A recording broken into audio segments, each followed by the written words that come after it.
बिस्मिल्लाहिर्रहमानिर्रहीम। अस्सलामुअलैकुम वरहमतुल्लाहि वबरकातुहू।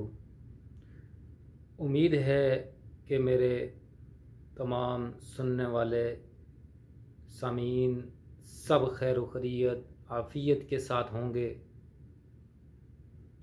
तो आज जुमेरात का दिन है, तो कल जुम्मा है। तो जुम्मे का मैं एक ख़ास वजीफ़ा आप हज़रात के सामने बतौर हदियतन पेश करता हूँ। और अगर ये वजीफ़ा किया जाए जुम्मे वाले दिन, तो इस वजीफ़े के करने की वजह से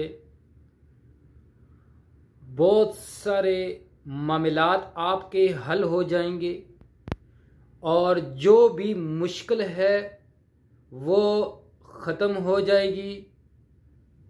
और इसी तरह कोई भी तंग दस्ती है या फ़क्र फाका का मसला है, कोई कारोबार का मसला है, कोई रोज़गार का मसला है, माल दौलत का मसला है, या घर बनाने का इरादा किया है, घर बन नहीं सकता, उसके लिए कोई मामलात नहीं बन सकते। इसी तरह कोई गाड़ी आप लेना चाहते हैं तो वो गाड़ी आप ख़रीद नहीं सकते। यानी जिस किस्म के काम के अंदर कोई रुकावट है या कोई भी ऐसी मुश्किल आ रही है कि आपका कोई भी मामला हल नहीं हो सकता, तो वो ही नियत करके इस वजीफ़ा को करें। इंशाअल्लाह अल्लाह के फजलो करम से चंद ही हफ्तों के अंदर आपका काम हो जाएगा। ये वजीफ़ा सूरतुल कौसर का है। इन्ना आतैनाकल कौसर फसल्लि लिरब्बिका वनहर इन्ना शानिअका हुवल अबतर। ये वजीफ़ा सूरत कौसर का सिर्फ जुम्मे वाले दिन ही करना होगा।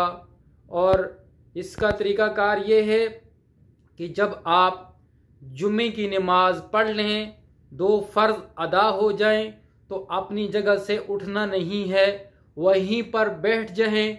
इमाम के दुआ करने के बाद अपनी जगह जिधर आपने नमाज पढ़ी है वहीं बैठ जाएं। और उसके बाद जो है 11 बार दुरूद शरीफ पहले पढ़ लें और फिर ये सूरतुल कौसर जो है 21 बार पढ़ लें। और उसके बाद फिर आखिर में 11 बार दुरूद शरीफ पढ़ लेना और उसके बाद दुआ करें। इंशाअल्लाह इस अमल करने की वजह से आपकी तमाम मुश्किलात दूर हो जाएंगी और जो भी इरादा, जो नीयत आपने की हुई है, चाहे वो घर के मामलात के हवाले से हो, चाहे वो किसी भी रिश्ते के हवाले से हो या किसी भी हवाले से हो, इंशाअल्लाह ज़रूर कामयाबी आपको हासिल होगी। ये अमल 3 जुमे तक करना है। तो इंशाअल्लाह 3 जुमे के अमल करने के अंदर अंदर ही आपका काम हो जाएगा। आखिर में अल्लाह से दुआ है कि अल्लाह ताला हमारे तमाम नेक काम में हमें कामयाब फरमाए। और इसी तरह जिन साथियों की कोई नेक हाजात है और कोई नेक तमन्ना है, अल्लाह ताला अपने फजलो करम से उसको पूरा फरमाए। आमीन सुम्मा आमीन। अल्लाह सबकी हिफाजत फरमाए। व आखिरु दावाना अनिल हम्दुलिल्लाहि रब्बिल आलमीन।